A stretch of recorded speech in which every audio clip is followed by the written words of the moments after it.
Welcome to lesson 3. Rather, it's still lesson 2, the last few objectives that we haven't yet covered. I'll straight go to the slide on types of businesses. You do your own recap and review the previous lesson that you had. Now, we said types of businesses. Now, these will help us package the opportunity and see how we can sell it legally. For an opportunity to be converted into a business idea, it needs a business vehicle through which it can be legally sold to the general public of a target market. Here are a few examples. There are various types of businesses, which include limited company, limited liability partnership, public limited company, uh, sole trader partnership, public-private partnership, etc. I just want us to look at a few of these, and I want you to get used to look for information. Let's have a look at the definitions of, let's pick up one of them. Let's go for public-private partnerships. I want us to go and look at the internet, what the definition of that is. Let's quickly do that. Why I encourage students to look at various resources is that it does help you to find out a bit more information about a particular case. It is not only the definitions that you can look for, but few other information. Public, private partnerships.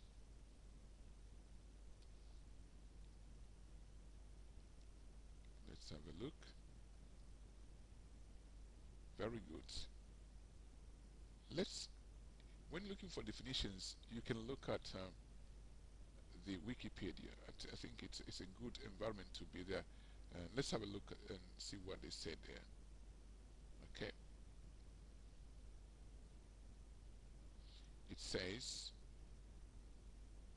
PP, triple P, yeah, triple P, which is public-private partnership, describes a government service or private business venture which is funded and operated through a partnership of government and one or more private sector companies. These schemes are sometimes referred to as PPP, or as you can see there, P3 in front, or P apostrophe there, or a superscript. It says PPP involves a contract between a public sector authority and a private party, in which the private party provides a public service or project and assumes substantial financial, technical, and operational risk in the project. In some types of PPP, the cost of using the service is borne exclusively by the users of the service and not by the taxpayer. In other types, notably the private finance initiative, capital investment is made by the private sector on the strength of a contract with government to provide agreed services, and the cost of providing the service is borne wholly or in part by the government. So you see a joint venture there between the private sector and the government. If you've got an idea that you think it can be serviced through such type of a partnership, go ahead and apply for it. One other area that is common amongst SMEs is sole trader. Who is a sole trader? Let's have a look how we can define a sole trader. Let's go to the internet. There are other definitions we can look at, but let's see what to say on a sole trader.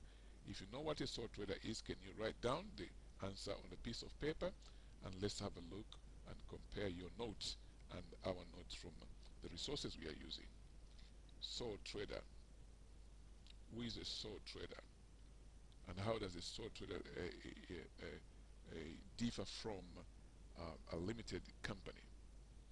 Right, here we go. Let's have a look what a sole trader is. What is a sole trader? I'll go back and look in the Wikipedia. I'm not happy with what I'm seeing here. Let's see a sole trader. Sole trader. Yeah, a sole trader. Here we go. A sole proprietorship, also known as a sole trader or simply a proprietorship, is a type of business entity that is owned and run by one individual and in which there is no legal distinction between the owner and the business. The owner receives all profits subject to taxation specific to the business and has unlimited responsibility for all losses and debts. Every asset of the business is owned by the proprietor, and all debts of the business are the proprietor's. That is to say, the owner has no less liability than if they were acting as an individual instead of as a business. It is a sole proprietorship in contrast with partnership. As a sole trader, what you put in the business is not distinguished from what you haven't put in your business or your personal effects. If your business, what you call the business, made a loss, you can even use your home, sell some rights of it, or your car, or even your shoes. In other words, everything about you is business as a sole trader. There are some businesses that you better avoid running them as a sole trader because of the magnitude of the risk. There are some businesses that you have no choice but to run them as a sole trader because of their less risk. For example, here's a painter. You get bags of paint. You just decorate. Most of those are run as sole traders, etc. So the choice is yours, depending on the way you want to run the business. Here, in fact, they include some disadvantages and advantages. Let's have a look. They say there are many advantages of corporations that are described in that article. Chiefly, they are the ability to raise capital either publicly or privately. No, I think this refers to another definition. Okay, we don't need to. You can investigate that, but that's not the purpose for our discussion. If we go back to our discussion, before I go to this slide, let me look at let's look at the limited company. Now, limited company, in short, it is only the money invested in the business that is defined as your investment. It does not go beyond and affect your personal effects. So all the subscribers into a limited company, they have a limited liability. That is to say, whatever they invest in the business, that is what is defined by the business. Their personal effects are not involved. If the company was liquidated or became insolvent, none of their personal effects will be affected. And for certain types of businesses, it's good to go as a limited company. In the same way that I showed you how to research for definitions on the internet, I'd like you to do that for the rest of the types of businesses. And once you do that research by yourself, you're going to find that each of these has got its different way of a setup, and there are advantages and also disadvantages.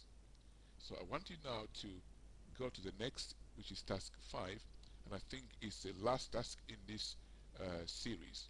Research and find out the characteristics of the types of businesses. For example, limited company is defined as a limited company is a company in which the liability of the members or subscribers of the company is limited to what they have invested or guaranteed to the company. And in fact, under limited companies, there are variations. There is what we call the private limited company, and also what we call limited company by guarantee.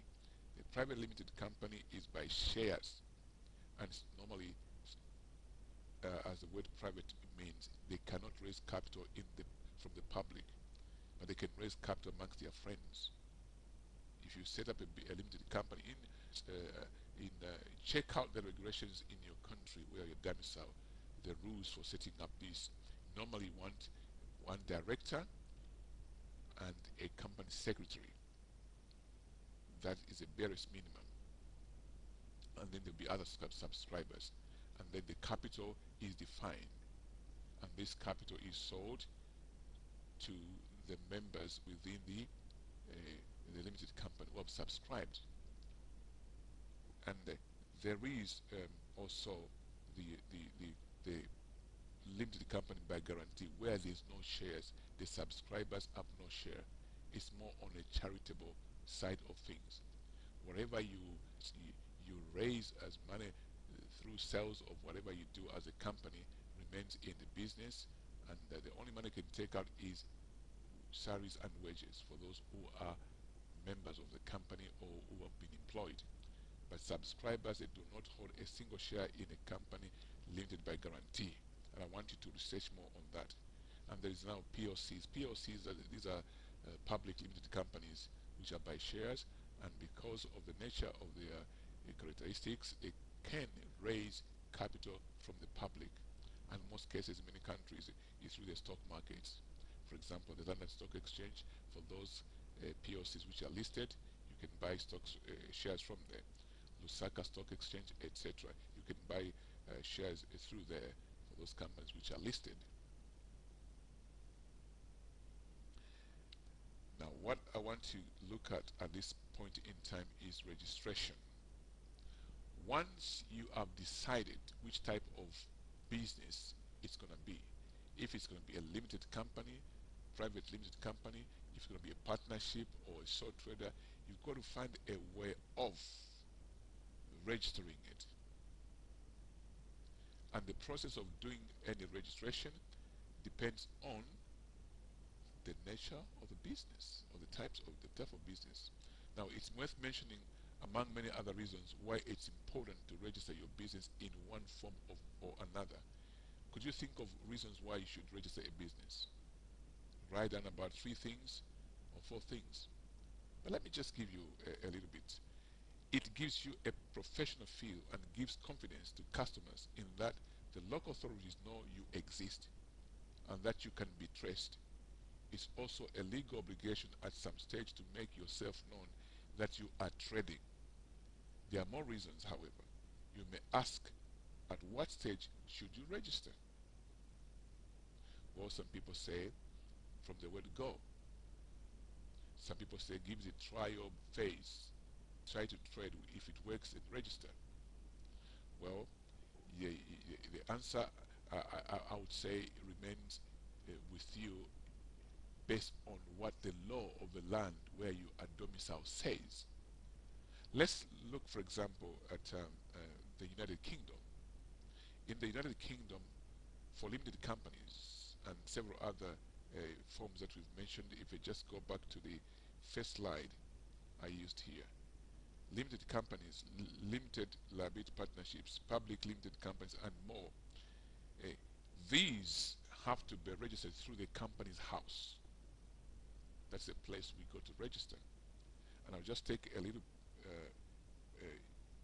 detour, and let's go to the website and let's Google or search for company's house. I'll just go in, let me use Yahoo. So in the same manner, I want you to do this exercise in the country where you live. Find out who is responsible as a body or a local authority to register your companies or your business, either a partnership or a sole trader, whatever it is. Let's go to companies house. I think it is one word, companies house. You can see what comes up. We have companies house online, companies house, we're filing companies house, etc. Let me just go companies house online. Yeah. So from in the United Kingdom, you can see that you can actually do some of this online. Let's have a look at the website itself. Come on. Log in. I don't know what's happening. It does appear that my system doesn't like it that way. Let me try another one. Company's house. These are some of the practical things that you need to do when trying to register a business. Try and look for the right. Here we go. I think Bing is working faster. I don't know what's going wrong with the other systems. Yahoo has failed me there. Google has failed me. But Bing. There we go now. In the UK, for example, companies have they've got a website. I want you to try and find out which website is listed for your country there. Here we go. They've got a website here. And on the website, here we go. On the left, there's a start a company, close a company, etc., etc., etc., etc. Now, let us see what they say start a company. What do they say there? Okay, start a company. There you go. Starting a new company. To start a company, you will need to have the following information ready: company name and address, officer, details, director and secretary, share capital and shareholder details, payment. So they request these things, and it tells you exactly what they expect you to have beforehand. And it assumes here actually that this could be a limited company they're talking about. Let's go. Let's go and see what this is it. Here we go. Incorporate. Can you see where it says incorporation and names guidance? Let's have a look there. If you click, here we go. They also give you a guide about names. You can't just think of any name. If it does exist, I don't think they will accept it. You see, in England, here we go. I like this. It's a contents. Introduction to a new company, directors and secretaries, public companies, community interest companies, and in fact, it goes in more details of what the anticipate. Can you see that? So this exercise shows you that there is a local authority which is responsible for registration of companies, and the requirements are posted on their websites if they have one. If they don't have one, very quickly find out where they are and go and talk to them. In Zambia, it's PACRA. Let me have a look if PACRA has their website. PACRA Zambia. Yeah, PACRA Zambia. There we go. PACRA Zambia. PACRA Zambia. About us. Zambia. You click in there. You see what they say. And these are places you've got to go to register a company. Let me go. In Zambia, they've got their website. The first thing you see there, monitor your annual returns, because sometimes you can forget to do that. But that's another topic in another session. It's about PACRA. There you go. And, services they offer: patents, trade marks, industrial design, companies, etc., business names. On companies, interesting, look at that. On companies, they go what is a limited company, how to register a limited company, annual returns. So you see, this process does lead you into the right way of doing things. You got to know, and I'm sure they have forms as well. There you go. There you go. Are you happy with this? And I'd like you to practice in your own country. Try type in, and find out where the local authority exists. Are you happy with that? Very quickly, let's go back to registration. So once you are well versed in terms of where to go and who to see and what to do, registration becomes so easy and straightforward. Are you happy with that? And after you register your company, there's another process where you begin to register for a taxation, so that they know that you're making money, you report your annual returns, etc. That is another topic, but it's important to register your business. It gives you a legal grounding, and also a form. It makes you feel more professional. Are you happy with that? Okay, at this stage I would like to show you exactly the areas of where you can register. I just gave you an example of a company's house, but I want to talk about the sole traders in England, where you call yourself self-employed. You can go to the Her Majesty HMRC. If you click on there, you can register yourself as a sole trader by simply using a self-employed registration. It does exist on the website there in the UK. Can you see there? Look, individuals, employers, businesses. So self-assessment. Here we go. Self-assessment, self-employed. So you can register yourself as a self-employed, so that every year you also do a self-assessment, um, whereby they look at how much money you're making and how much money you're spending. The difference between these two is worked out as profit, and then from there you can pay tax. And why this is so is you also contribute to the government needs of finances to run the country, and there are more other benefits. So you need to do this. Are you happy with this? Wonderful. So at this point, what I'd like us to do is simply to give you a chance now to practically um, do a bit more research and shortlist the things that you need to have um, in terms of a registration company. And if we go, what do you need to register a business? It depends on the type of business and the agency that is responsible. You need to have specified forms to complete. And let's have one example. A limited company, as we said, we saw before, um, has certain requirements. For a limited company, you need, for example, in the UK, and I suppose every country, a limited company must have this, the memorandum of association, giving the names of each subscriber and authentication that they have agreed to become members of that company. You must also have articles of association, unless a company adopts model articles in their entirety. Sometimes you can buy this from off the shelf, describing how the company will run, shareholders' rights, and any restricted objects and details of a director's power. So you need this document. So in every place of your country of domicile, you must find out what is needed.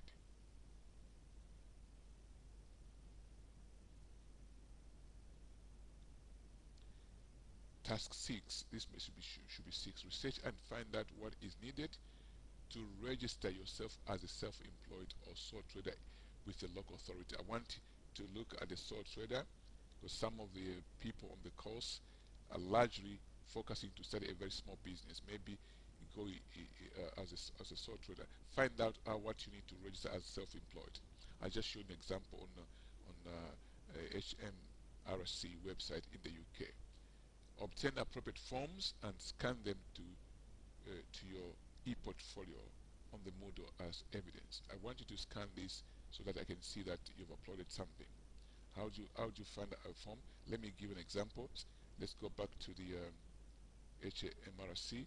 You can see, you can put here forms, self-employed forms. Let's see what comes up.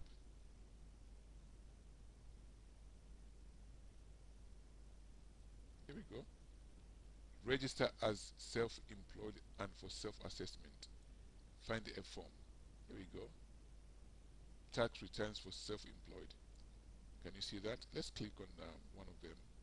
Let me just scroll a bit down. Then find a form. Let me say register for yourself. I think here they use the online registration. You may not have a physical form to print. If that's the case, use the system which is available for you. If there is a form, use that form. When to register? Yeah, I like this. When to register? It's best if you register with HMRC as soon as your circumstances change. There you go. There you go. So I think it seems that they've got do it online. They've got, yeah, it's do it online. There you go. Can you see that it's do it online? So do this kind of research in your own area. At this point in time, I would like to say thank you very much for attending this lesson, and I'd like you to carry on to the assignments which have been posted already on the Moodle, and do not miss the deadline. If you are finding difficulties, please let us know. We are here to help. You cannot fail. Thank you very much, and bye for now.